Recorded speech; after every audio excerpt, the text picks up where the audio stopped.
This podcast is a member of the Place to Be Nation family. Visit us at placetobenation.com, the only place to be in your pop culture world. DC4U.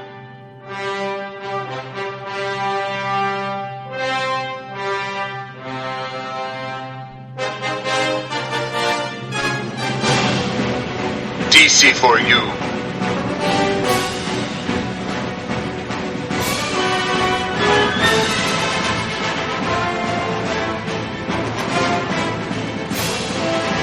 DC4U.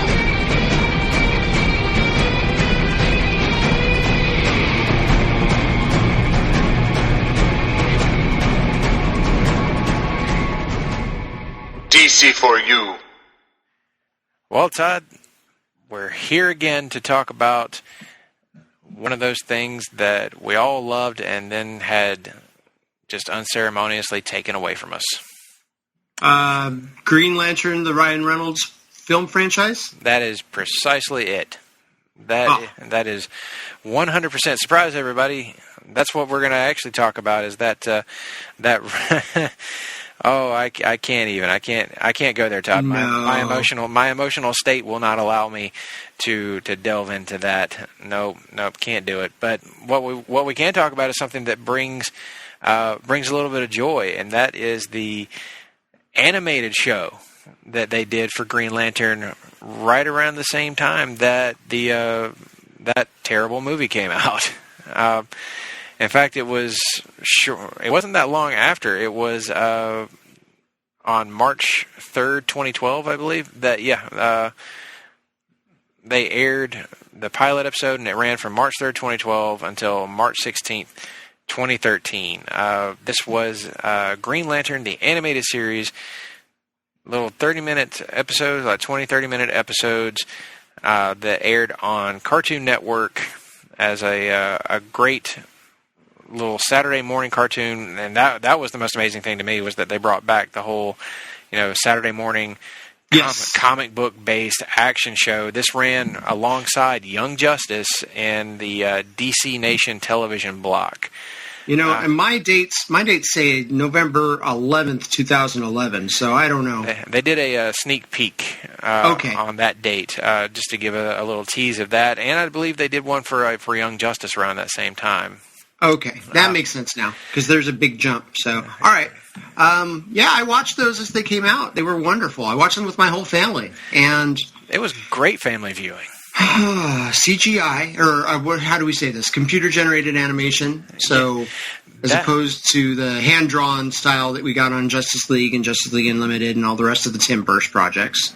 And technically, this is Timverse, sort of, or Timverse adjacent, because Bruce Timm was a producer on this show. Yeah, so I'm good with it. May not be canonically there, but I'm gonna say it is. If we back up a little bit, I get so mad because it was only one series or one season and told a almost complete story with more development in those 26 episodes than you will get in almost any medium of TV, animated or not, with the character Razor, which we'll talk about. My God, it was I remember seeing the little teaser trailers and stuff like that for the show, and at first I was a little turned off because I had wanted my traditional animated Green Lantern show, and this was looking kind of like that blocky CGI shows that were becoming all the rage at that point. But I had some hope because it was produced by Bruce Timm, and when you looked at the character designs, you could kind of tell his hands were in this. Oh, definitely. Like it looks like something he would have designed. I had just wished that it had been hand drawn, but then I actually watched the first episode, and I was blown away, man. I could not believe how tremendous. Perfectly they nailed this. So for you, what was your first impression? What was the first thing that came to your mind whenever this show starts up? Like, they're really going in on the Green Lantern stuff. The Guardians are real characters. There's a full core, and picking up on the Jeff Johns threads, you've got more than one species of lantern. I don't know if species is the wrong word. One spectrum of the lanterns being represented here. And interesting choices that were made, but boy, well executed. And this pilot really sets the stage for the whole season. So I was pretty impressed from the get-go with this. How about you? Oh, same. As soon as I saw the opening scene, like we had, I believe it was Vril Drox, and we're introduced to new Red Lantern Razor. And I don't even remember the lantern that they wind up killing right in space. I don't even know if that lantern was ever. Yeah, that lantern is named later. But that was kind of a shock that here's this kid show on Saturday morning, and in the opening scene, they kill off a Green Lantern and show how the ring is kind of sentient and will go to find a replacement lantern. And they have this frontier, this outer galaxy area, yes. And they explain that it's 18 months of travel away for the speed of the ring. Yeah. It is so freaking well done. Like you were saying, it pulled all these like a lot of these concepts straight out of the Jeff Johns era. But one of the things that really catches my attention in an animated show is how well are the actors who are in these roles, like the voice actors, how well are they capturing the actual voices of these characters? Do they sound like what I have in my head whenever I'm reading the comics? And personally, I think Josh Keaton was perfect as Hal Jordan.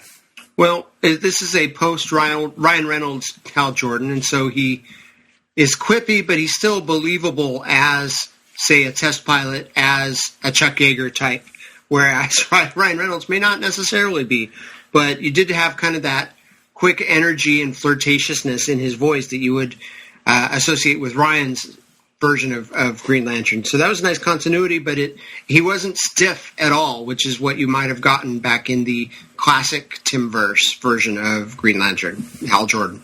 Oh, very much so. And I like that they immediately take this show off of Earth. Like, we get one little quick scene on Earth to establish that, yes, Hal Jordan has his actual job, like he has real relationships on Earth, but this show is not going to take place there. This show is about to be out in deep space for almost the entirety of its existence. And yes, that was one of the boldest moves they made with this show, and it was one of the smartest.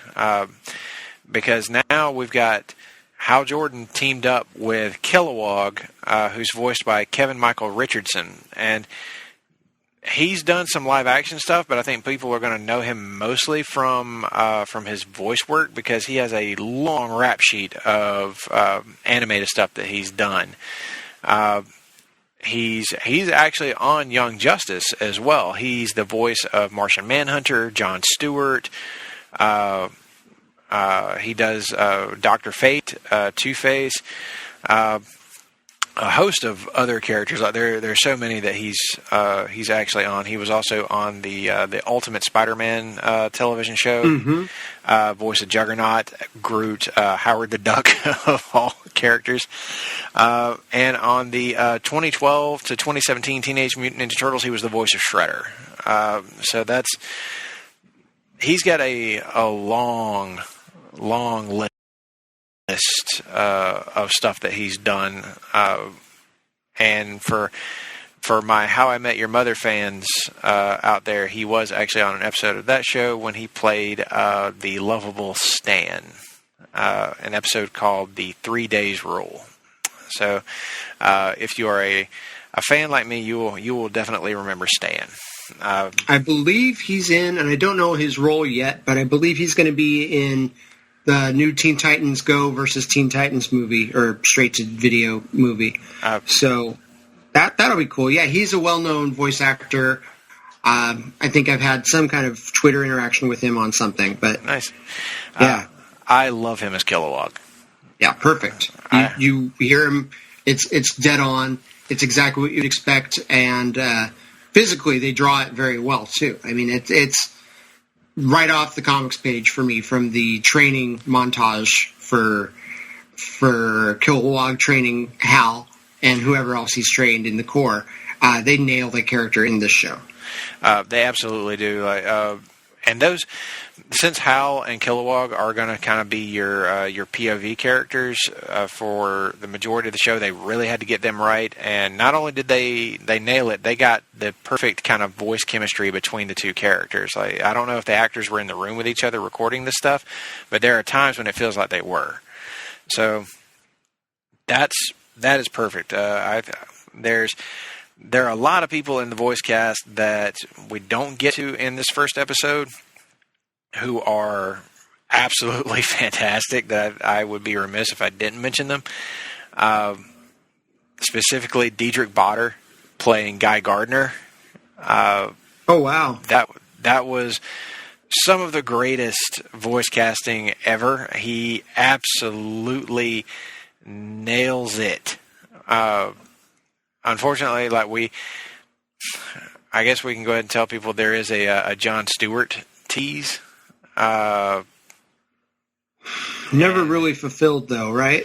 No. They get to a point where Guy winds up becoming an honor guard, and he states that after he was promoted, he was replaced by some guy named Jon Stewart, and I think it was Hal that remarks I think something to the effect of that fake news guy. It's been a while since I saw the whole show. The other things about this series, so we got a tease of Guy. We got Sinestro in only one episode, and that's very non-traditional in a Green Lantern project, right? Very much so. And Sinestro is also not exactly. He's still a Green Lantern. He's not turned to evil yet, and he is voiced by Ron Perlman, and done to pretty great effect there. Another little great piece of casting. Well, did Andrea Romano do the casting on this? Because she was basically anything that Bruce Timm does, she's generally the casting director, and she's pretty brilliant as far as this stuff goes.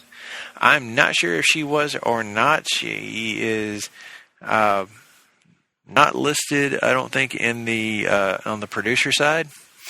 But this does feel like something she would have cast. It feels like her work.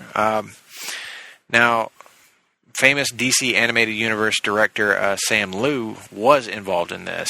He actually directed quite a few episodes alongside Rick Morales. So, lots of big DC Animated Universe connections there. So, they did another thing with this pilot episode that was kind of reminiscent to me of Batman the Animated Series. They skipped the origin story altogether.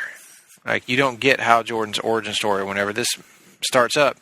He is already a Green Lantern, and he seems to have been a Green Lantern for a little while. Much like how Batman the Animated Series starts with an episode called On Leather Wings, which features Man-Bat, and in that episode, you don't get any kind of origin story for Batman. In fact, you don't really get that version of Batman's origin until the 1993 movie Mask of the Phantasm. Yeah. And you get flashbacks, if I recall, but mostly you get to see how he works. You get to see that opening sequence after the Frontier Lantern sequence. He's on Earth. He stops a bullet train, saves it. He gets in trouble with his boss. You understand the deal with Hal Lantern pretty quickly. You're introduced to the Corps and Oa and his friends Salak and Kilowog. I think it does okay to not retell the origin. I mean, it's not like Batman where you've seen the origin a billion trillion times at this point. You've seen Hal Jordan's origin only a few times, but yeah, I think one reference to dying Abin Sur in the desert is good enough. Yeah, I feel like his origin is not so complex or like so vital to the story that they were trying to tell that you had to go and revisit all of it. So skipping the origin here, not a bad choice. It was fine. And I feel like the meat of your story is really in your two new characters, Razor and Aya. Now, Yeah. we're introduced to Razor as a villain. He is a Red Lantern, working alongside, of course, the leader of the Red Lanterns, Atrocitus, I believe it's Vril Drox, that he is kind of partnered up with, and they're on a very simplistic mission to kill Green Lanterns. What's the name of that little ball guy? It's not Vril Drox, because that's Brainiac Senior or Brainiac from the old Legion, if I recall correctly. So DC, before Mitch gets mad. Yeah, Mitch is already mad. I think his name is Zox, something Zox. That's why you got that. Yeah, it's. I believe that is correct. Let's see if I'm. Zilius Zox. So Zilius Zox, voiced by SpongeBob SquarePants. There we go. Oh God, he really was, wasn't he? Yeah, absolutely. That's Tom Kenny. So I knew I recognized that name somewhere. But yeah, pretty representative of a Red Lantern. But why did they pick Red Lanterns as opposed to, say, Manhunters or something established in a little longer? The Weaponers of Quord. I'm trying to think of just other threats. Sinestro, of course. Yeah, traditionally you could have gone Sinestro with the Weaponers or Sinestro with the Manhunters. You actually do get Manhunters later in the series. Yeah. But it was kind of an interesting choice for them to go this route instead of using that more traditional villains. And I was a little hesitant with it at first because I think of Atrocitus as someone who has like a lot of building up that has to come before you just like throw him in there. But they found a good way to do it here. They balanced some new ideas with a pretty traditional take on that character. Although of all the character designs in the show, Atrocitus is probably the one I like the least. It's okay. I like the Red Lantern concept, so they didn't quite get the bleeding aspect of it like the comics do, the Van Sciver art. Yeah. And keep in mind, just when this came out, how fresh and new the emotional spectrum was, and you were coming off the Green Lantern movie, and Sinestro hadn't turned yet. So. Yeah, that's what they were working from. I think they were using the movie as kind of sort of a blueprint for this, although the animated series does something pretty bold by giving us these two new characters who are experiencing the world, are experiencing this universe much in the same way that new viewers might be experiencing it. Razor, of course, as we talked about, is a Red Lantern who ultimately, spoiler alert, becomes a reformed Red Lantern who winds up working with the heroes. And the other character is the artificial intelligence of a deep space, like a high speed travel interceptor ship that Hal dubs Aya. So kind of like a MacGuffin is this ship, right? It's the story device to get them out to the frontier. Hal steals it brazenly from the Guardians, and from his perspective, it's heroic because no more Lanterns need to die. So he and Kilowog make off with it, but it's got this pre-programmed artificial intelligence that Hal flirts with right away because he's a poondog, and he cannot help himself. He can't. But she's robot, bro, and I don't think she's very interesting throughout the course of the season. Spoiler alert, as well. They do some amazing things with Aya. Some stuff that I certainly didn't see coming because of all these new characters they were introducing. I was like, okay, I don't know that she's really going to be all that compelling or all that even interesting to me as we go along through this series. But man, they really go for it with Aya and like play up that whole artificial intelligence angle, the whole idea that she becomes fully sentient and aware, experiences the emotional spectrum in her own way. And I don't want to spoil too much for people who might watch this show, but if you are a DC nerd, they do some real crazy stuff with her towards the back half of the series. It's so well done. Like it's kind of mind blowing how good it is. Yeah, if you can separate yourself from the emotions of, man, they only gave this one season, makes for a hell of a binge watch. And it's sad that this is all we got. I mean, we did get some Green Lantern representation in the DC animated movies, but let's talk about this project and could have gone for years and years. And Young Justice came out at the same time. Yeah. But at least apparently... Young Justice got brought back. The fans really got behind it and made that happen, and now it's killing it over on DC Universe. That new season that they wrapped up was so good. It was so perfect, and I am very ready. I'm so happy that they're getting the fourth season. But I'm like, okay, folks, there was another like half hour of good shows on the whole D Nation block that could be brought back. Let's get on the same page here and start, that push for Green Lantern the animated series to get another shot at life, because I kind of need it. Yeah, boy, all the places they could go with it, with a animated Sinestro Corps War done right. Good God. All kinds of stuff. I am imagining Blackest Day, or Blackest Night, sorry. And then Brightest Day after that. There's so many things they could have done with it. But we have what we have. We're glad we have it, as opposed to, there's no great Aquaman cartoon series, unfortunately, like this. So it could be worse, my friend. You know what? That Aquaman movie made over $1 billion at the box office. I think somebody needs to get on making an Aquaman show.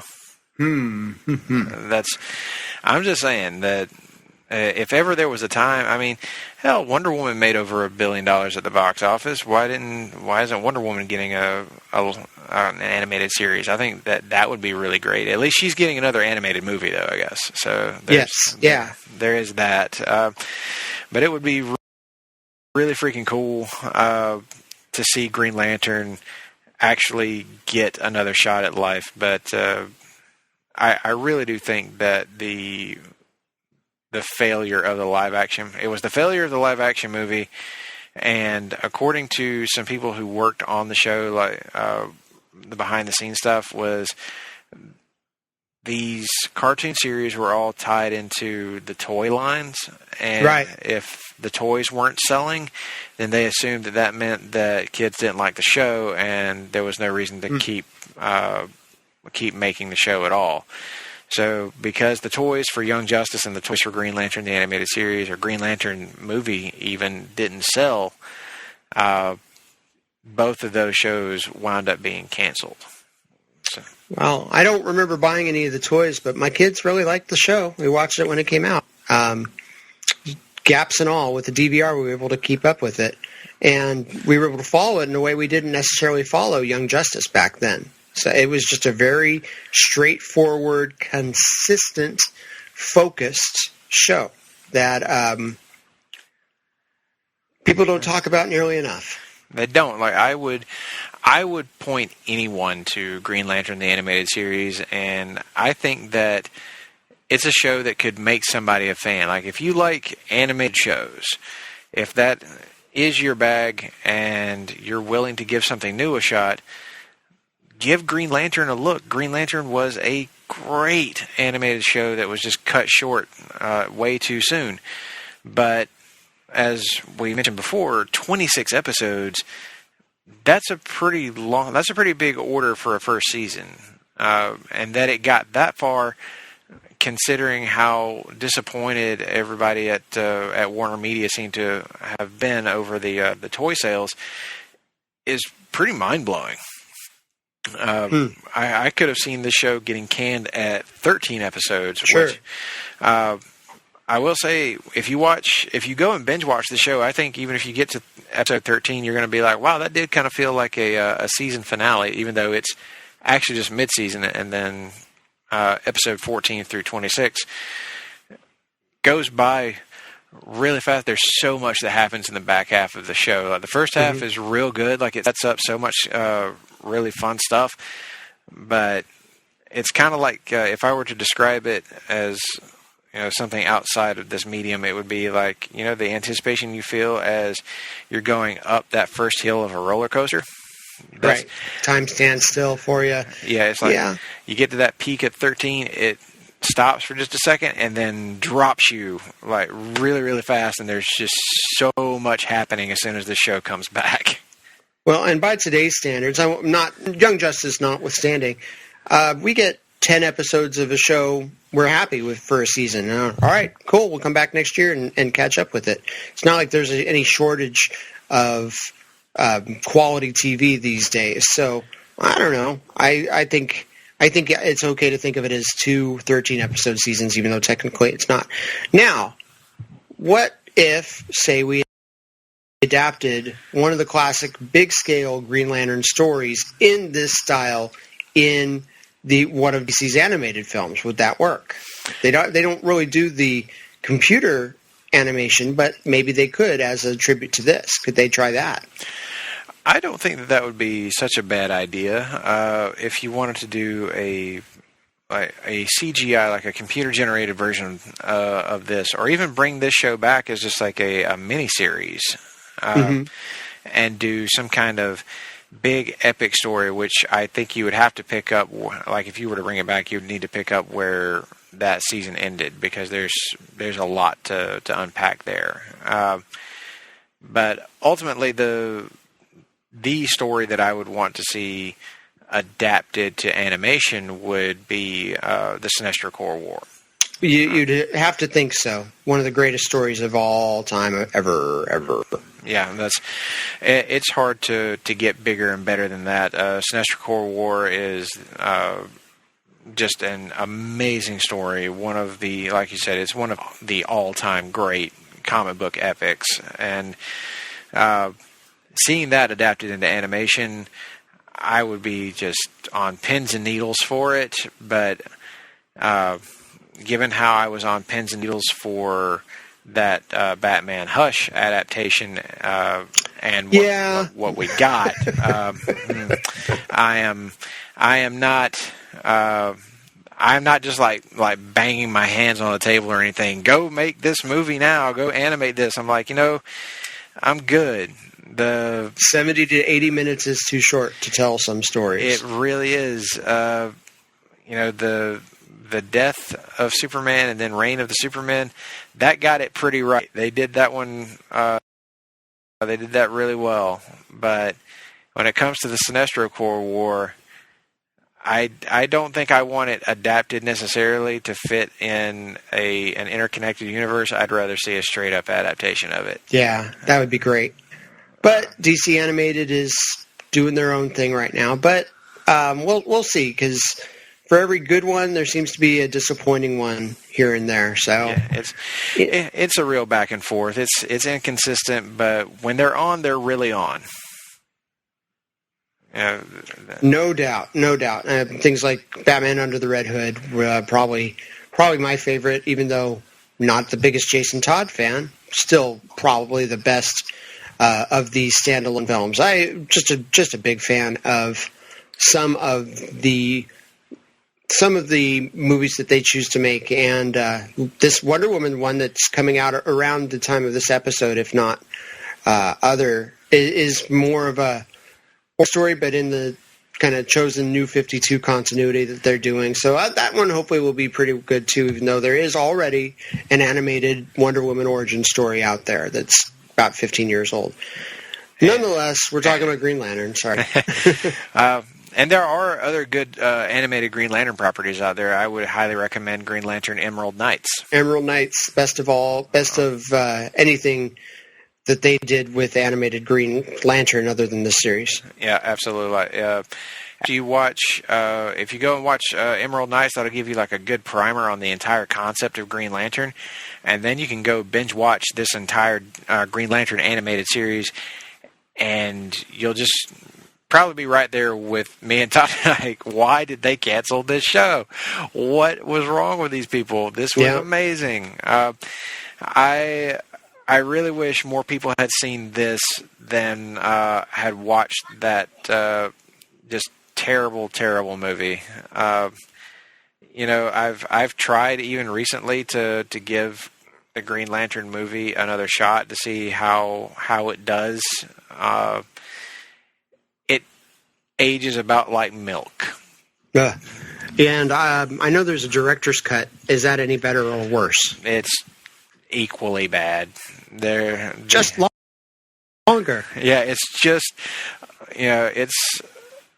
it's a longer turd, but it's still a turd. There's nothing good I can really say for that Green Lantern movie other than Mark Strong was a really great Sinestro. Sure was. In a completely... Because Mark Strong is good at everything, I think. I'm getting the sense. Pretty much. Really, really love him as Dr. Sivana in Shazam. Yep. And happy that there's a good possibility he's going to get to do that again. So... with that, I think that brings us to a close here. We're going to go ahead and give this one a score out of 5. I'm going to give episode 1 of Green Lantern, the animated series, it's a 5 out of 5 for me. I'll go 4.75 just because it needed more female representation. That is fair. We needed more actual female lanterns in this. The show does get there. It just takes a little bit, but man, what a tremendous show. So that's a high recommendation from the DC4U podcast. Go get you some Green Lantern, the animated series. You can binge the entire thing on the DC Universe app. I bought it on Blu-ray. I would actually recommend everybody do that too because, support this show. Let's support what it was and, make some noise. Let's see if we can get this show to get another shot at life. Bring it back, DC Universe. I don't remember what the hashtag was that brought Young Justice back, but if you're out there on Twitter, hashtag Green Lantern Rebirth. How about that? Stranger things have happened. So, yeah, I guess that will about do it for us here on DC4U this week with Green Lantern Month. And then next week we'll be back with a DC Current Events for November. For November, and it will be our season finale. So we are very pleased that you guys have stuck with us through Green Lantern Month. We hope that you've enjoyed this, that you've found something new for you to go and check out. Check out all the other really great podcasts right here on the Place to Be Nation pop feed and on the Place to Be Nation feed. You're going to hear about those in just a minute. And thank you again for making this first season of DC4U a success. We have had a lot of good listener feedback. We've had a good time interacting with people, and we can't wait to do it again next season. But with that, next season, we will be back with all new stuff coming at you. That's going to explore some great concepts within the DCU. So. With that, thank you guys for joining us, and we will see you next time.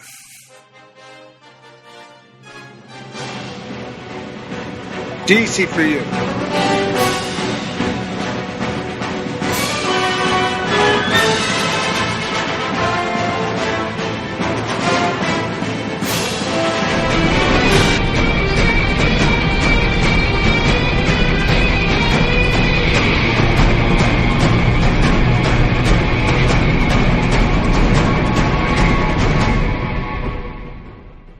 DC4U.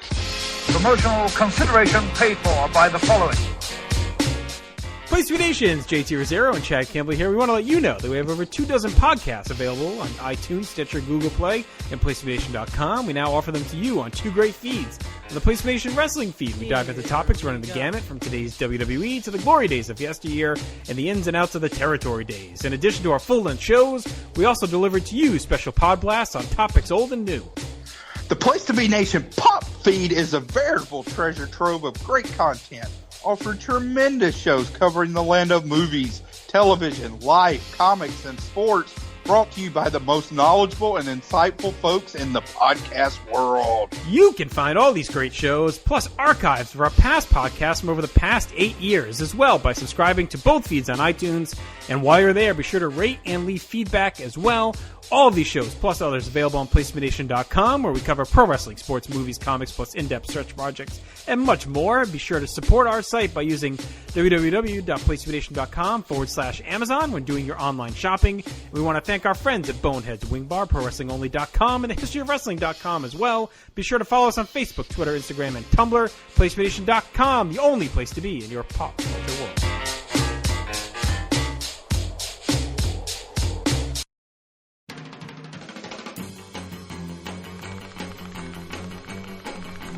DC4U listeners, hey, it's your energetic manager, Todd Weber. We've got lots of great shows on Place to Be Nation this week. Starting with the pop feed, the Starcastic 4, including myself, are back with the latest episode of the Marvel Age podcast. We continue our look at roughly one-third of the most significant of Marvel's output throughout the year 1972. Spider-Man, Fantastic Four, Avengers, lots of great reading there. On Looking Forward, Looking Back Sports, The Cowboy and John D'Amato look back at the recent MLB season and look ahead to the newest NBA season. Go Sacramento Kings. Hard-traveling fanboys go off the page and look at the 1974 movie Wonder Woman, made for ABC television, starring Kathy Lee Crosby and Ricardo Montalban. DC4U, that's this show. We continued our Green Lantern month by taking a deep dive into the beginnings of the Four Corpsmen: Hal Jordan, Guy Gardner, John Stewart, and Kyle Rayner. This Week in the NFL hits every week.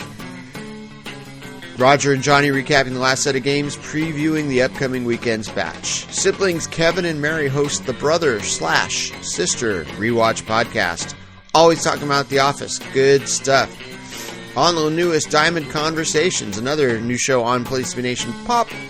5th episode, Chad B. host goes one-on-one with author J. David Herman, who wrote the book Almost Yankees, the summer of 1981, and the greatest baseball team you've never heard of, which is about the 1981 Columbus Clippers. In a Place to Be Nation Pop Special Edition, Andy Atherton, Todd Weber, that's me, and Scott Criscola break down the brackets and matchups for the greatest sitcom of all time tournament. In another Place to Be Nation Pop Special, Jason Sherman, Andy Atherton, and Miranda Berthold break down the launch of the new streaming service Disney+. We've got the greatest sitcom tournament coming up starting Monday, November 25th. Like the page on Facebook. Place to Be Nation's greatest sitcom tournament. Like it, vote. Over on the wrestling feed, Body Press Your Luck, a show I did the theme song for, or at least produced it. I kind of cut and pasted some stuff. So, Place to Be Nation's first ever wrestling trivia game show. Hosts JT Rosero and Jordan Duncan welcome Ryan Everett, Neil Trauma, and Logan Crossland to battle it out. Spoiler alert, one player did very well. 2 players did not. If you want to be on the show, reach out. We'll get you on. Latest episode of the Mothership Place to Be podcast, JT and Scott are joined by Jennifer Smith to review the MSG house show from February 1990. We got the main event, looking at 2002 TNA's 20th pay-per-view. Over on New Wrestling Warzone, JT and Chad dive into Raw and Nitro from February 5th, 1996. Jenny and the Gems explore the Hidden Gems Vault with a look at the Great American Bash Tour from Greensboro, 1988. We got a new show called With This Ring. Husband and wife, Ryan and Cindy, look at 5 matches and discuss where they place in Ryan's GWWE match list. Got another episode of Place to Be Nation Extreme 3-Way Dance. JT, John, and Jenny look at the Hostile City Showdown from ECW. Lots of great stuff. Check out our website every day, especially Tuesday with hot takes, talking about college football. And we got the Wednesday walk around the web, Glenn Butler. Boom. Shop for yourself or others by going to our PlaceToBeNation.com page and click on our Amazon banner. All right, I gotta go. DC4U. All the the world is waiting for you and the power you possess. In your satin tights, fighting for your rights,